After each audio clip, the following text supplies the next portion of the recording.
E somos o 4º país em ataque de hackers.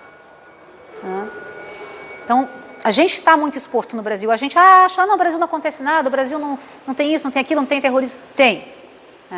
Tem, e a gente não pode achar, porque somos pequenininhos, né, de repente uma empresa é pequena, que ela não está sujeita a isso. Quanto mais a gente coloca travas de segurança, é que nem o roubo de carro, né? Se tem 2 carros, um com trava, alarme, etc., e o outro sem nada, o ladrão vai preferir aquele sem nada. Dificuldade, mas porque se realmente alguém quiser te invadir, ele vai te invadir. Vai depender muito da vontade do que ele está buscando lá dentro. Mas a gente tem muitos hackers de ocasião. Há anos atrás, ainda nem se falava em privacidade, isso. Nós tivemos um cliente, uma pequena agência de publicidade, que teve o banco de dados dele todinho sequestrado. Ele chegou, ele não conseguia faturar, ele não conseguia fazer nada, estava tudo sequestrado. Ele pagou uma grana na época não tinha nem Bitcoin, foi em dinheiro mesmo, para conseguir liberar isso. Então, esse é um dos riscos que a gente está exposto. Por isso, a gente tem que mudar essa cultura. Nada de anotar senha em post-it, tela limpa, mesa limpa. Essa cultura de privacidade tem que nascer de dentro para fora e precisa do comprometimento da alta direção. Não adianta nada a gente cobrar isso dos funcionários quando a gerência, a direção não está comprometida com a privacidade de dados. Ninguém vai dar bola. Isso tudo vai implicar numa mudança de rotinas e processos. Analisar as rotinas, os processos e as rotinas aplicáveis a esses processos dentro da empresa é uma das coisas que são feitas durante o Compliance LGPD, durante a implantação. A gente falou um pouquinho ali, né, pesquisa e desenvolvimento versus LGPD, A gente tem a figura do Privacy by Design. O Privacy by Design foi desenhado por uma cientista canadense, agora me fugiu o nome dela, mas ela propôs que todo o processo de desenvolvimento de produtos e serviços já tenha dentro do seu, do kick-off, a observação à privacidade das pessoas. Porque às vezes você começa assim, você começa lá no P&D, no pesquisa e desenvolvimento, desenvolve, passa para o marketing, faz campanha, aí chega no departamento de privacidade da empresa, opa, mas não dá para botar essa campanha assim. Não dá para fazer dessa forma, vamos ter que voltar tudo.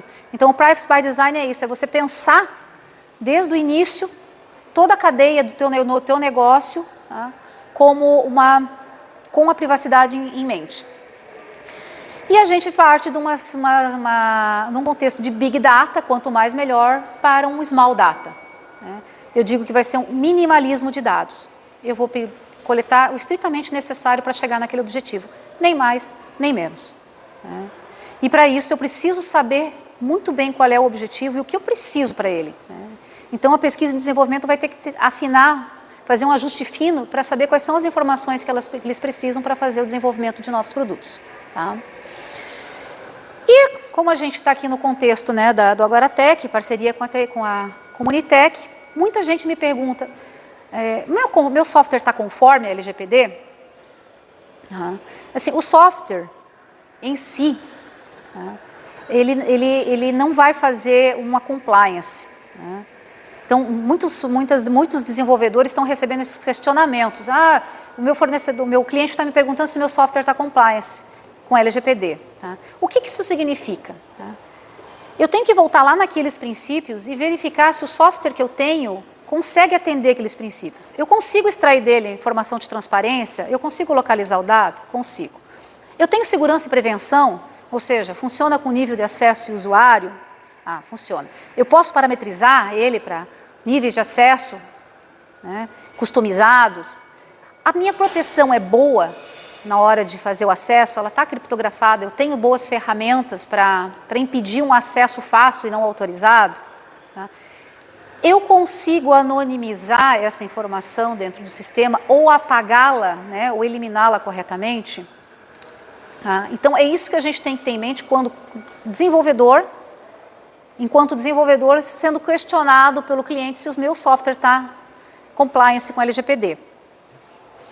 É diferente de eu ser, por exemplo, um gerenciador de banco de dados ou ser uma nuvem.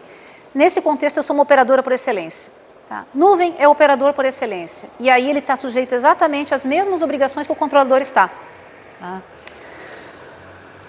E a gente tem várias pequenas nuvens que eventualmente possam não estar conforme, né? Quando a gente está falando em Amazon, em Google, em Dropbox, nós já temos grandes nuvens que já estão alinhadas com a GDPR e já têm diretrizes internas e cláusulas padrão de privacidade. Fica mais fácil para mim, como controladora dos dados, demonstrar que eu, na minha nuvem, né, os meus dados estão depositados num operador conforme, né?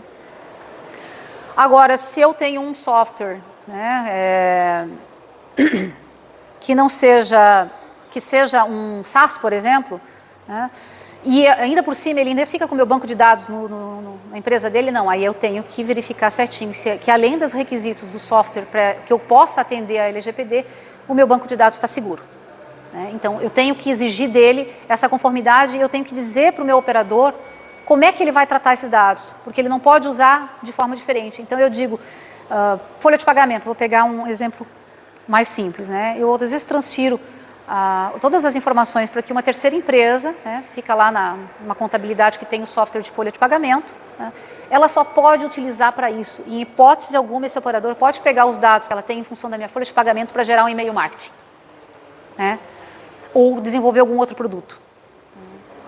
Ela só pode usar para isso, porque o controlador desses dados não é a empresa de folha de pagamento, é a empresa empregadora.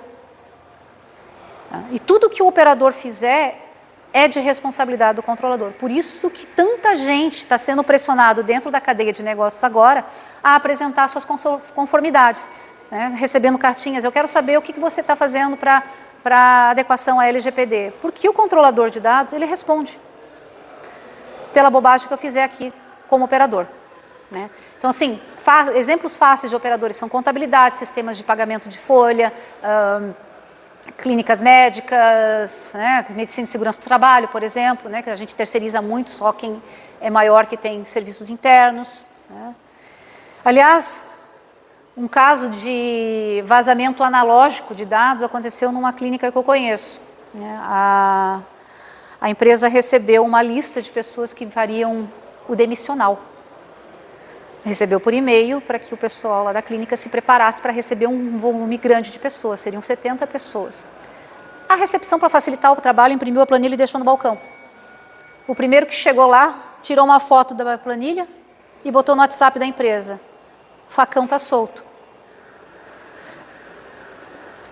Foi uma quebra de privacidade, foi uma falta de treinamento do pessoal da recepção no que tange a respeito à privacidade das pessoas, até porque aqueles 70 que estavam na lista não sabiam que iam ser demitidos, né? Eles estavam indo lá achando que iam fazer um periódico e estavam fazendo um demissional, né? Questiona-se a ética da empresa também, né, de mandar um funcionário para fazer um demissional sem ele saber o que ia acontecer, mas enfim. Mas nesse caso aí, então, existem dois fatores aí, né, na empresa que está fazendo o demissional e esse funcionário que tirou essa foto, né? O funcionário é uma pessoa. Ele infringiu, lógico, ele fotografou uma informação que ele não tinha acesso.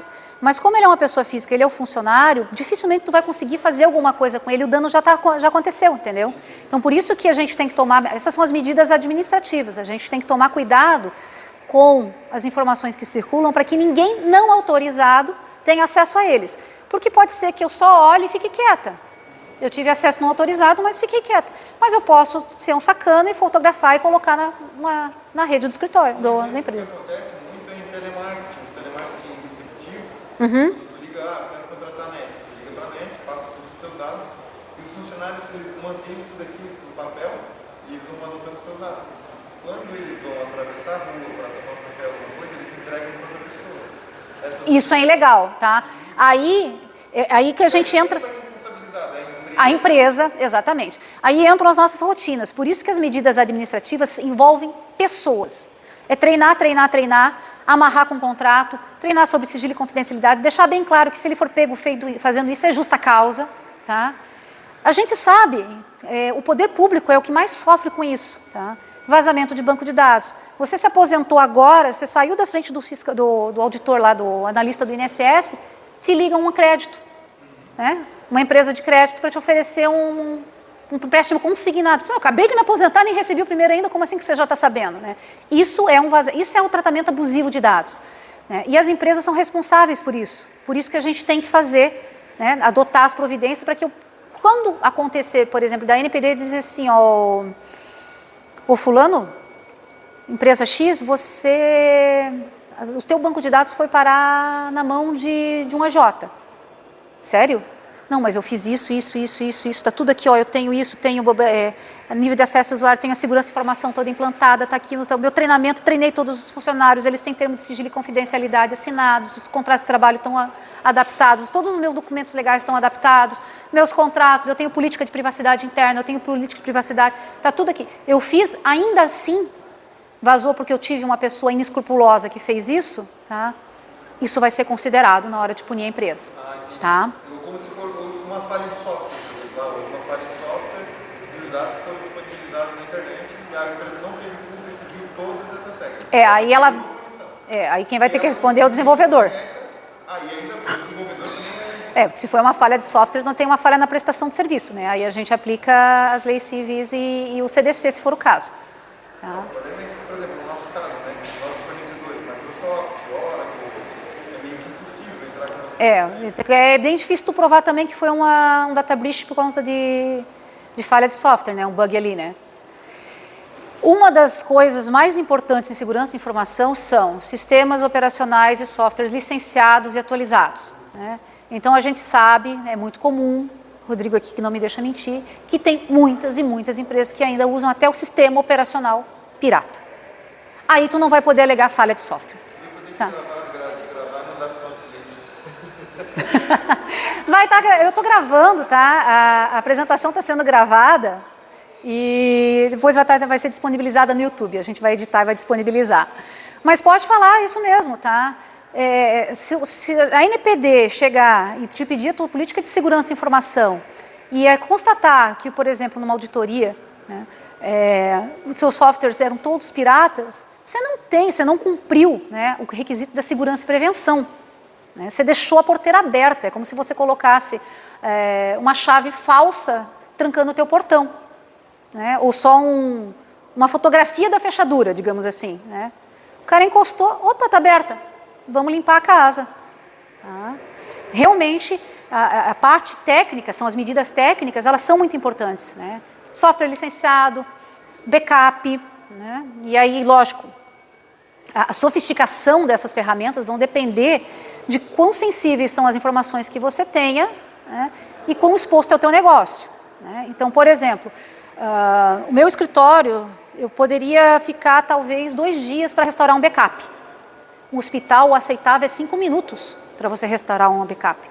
Então, um hospital tem que ter muito mais cuidado com o backup dele do que eu, como escritório de advocacia.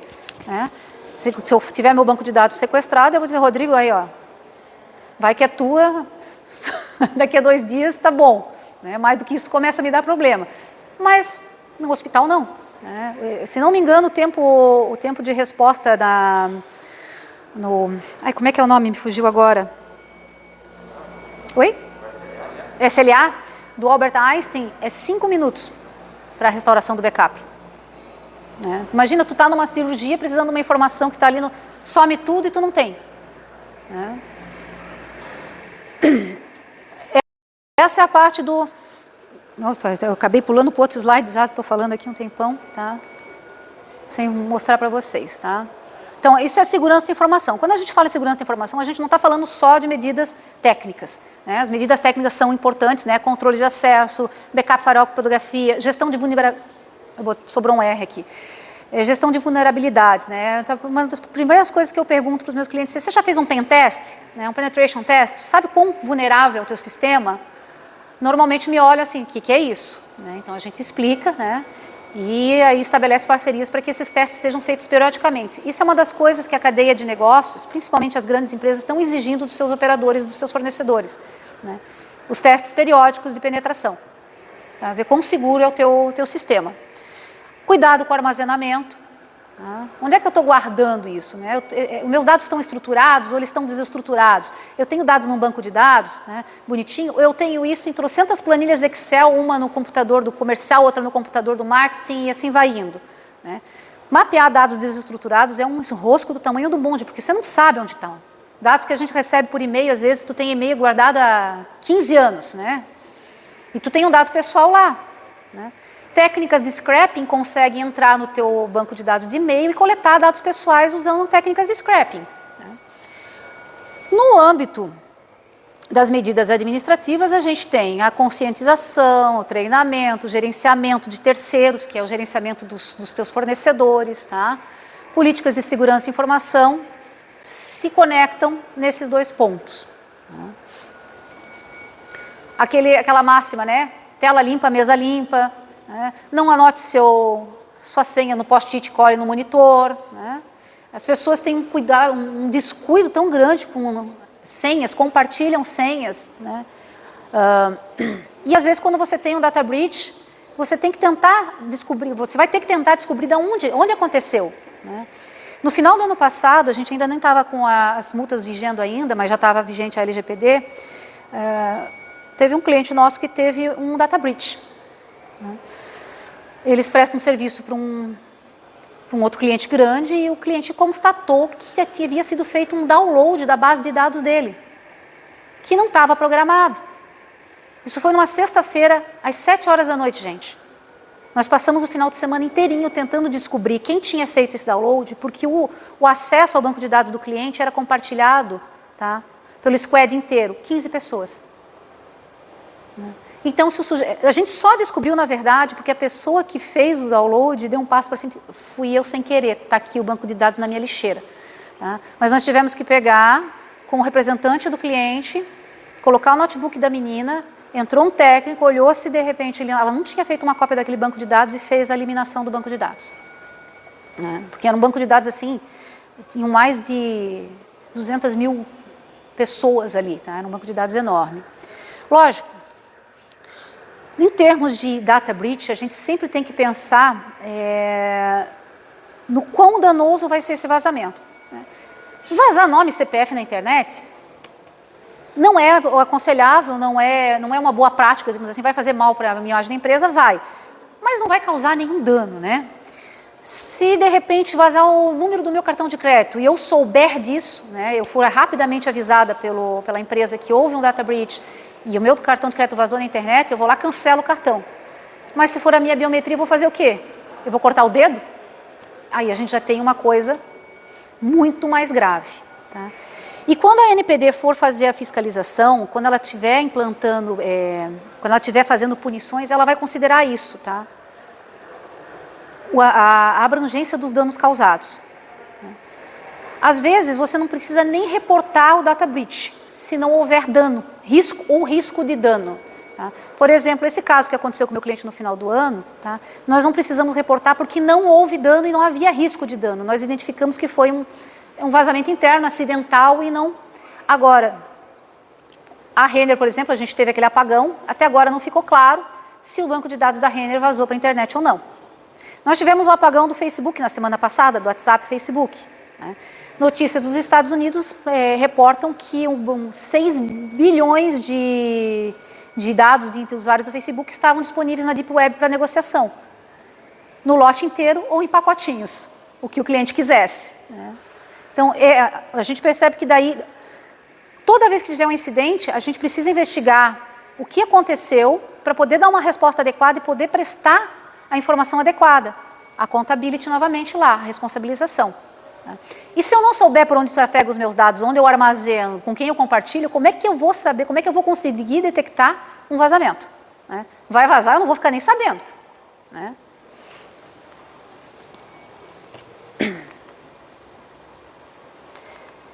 E então o compliance na LGPD funciona da seguinte forma, a gente começa com a preparação, né? Ou seja, a gente conversa com os principais gestores da empresa para entender o negócio, né? Entender como funciona aquele negócio, como é que ele coleta. A gente organiza, então, uma série de informações que tem que ser coletadas e começa a implementação. Tá? A implementação é a fase mais complexa, tá? Então a gente mapeia todo o fluxo de dados, faz o inventário de dados, quais são os dados que vocês coletam, analisa esse fluxo de dados, verifica quais são os gaps, os riscos, e traça um plano de ação para a mitigação dos riscos. Não existe atividade humana com risco zero. A gente sempre tem um risco. O que incumbe a gente, quanto empresários, é mitigar o máximo possível o risco. Né?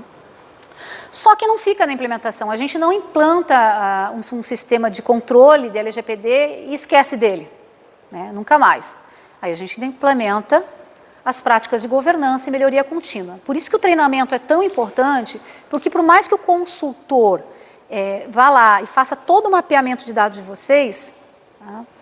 Vocês vão precisar continuar gerando esse mapeamento. Ele tem que ser continuamente atualizado, conforme o negócio for mudando, conforme você for coletando informações diferenciadas, seus processos vão se otimizando e vão mudando, a gente tem que manter essa informação atualizada e rodando, atualizada, porque se houver um data breach, tá, eu preciso dar essa informação rapidamente para a NPD. Ou seja, não vai ser o momento de eu fazer o mapeamento, eu tenho que saber já, né? Eu só vou prestar informação, né? Por enquanto, na lei, a NPD diz que eu tenho que reportar o data breach e prestar informações num prazo razoável, mas eles não fixaram ainda o que é um prazo razoável, tá? Pode ser qualquer coisa entre 48 horas e 3 meses, né? Então, a gente tem que se preparar para os menores prazos possíveis poder responder à NPD. E é sempre um processo de melhoria contínua, né? Por isso, realmente, a gente tem que criar essa cultura, esse mindset. A Europa já está muito madura em relação a isso. E apesar, tá, da Europa estar muito madura em relação a isso, só 11% das empresas europeias estão adequadas à GDPR. Tá? As grandes empresas é que se adequaram. Os pequenos negócios ainda não conseguiram cumprir todas as exigências da GDPR, que é muito mais rigorosa do que a LGPD. Tá? Agora que saíram as flechinhas. Então, durante a implantação, a gente faz isso. A gente cria uma cultura, né? Criar uma cultura é um exercício diário. Não é com uma palestra ou com um treinamento que a gente cria uma cultura. Mas a gente começa com isso. Tá? É o kick-off de uma implementação de cultura nova. São treinamentos e a conscientização. Tá? Existem algumas empresas maiores que eles trabalham o que a gente chama de data champions. São propagadores de conhecimento, propagadores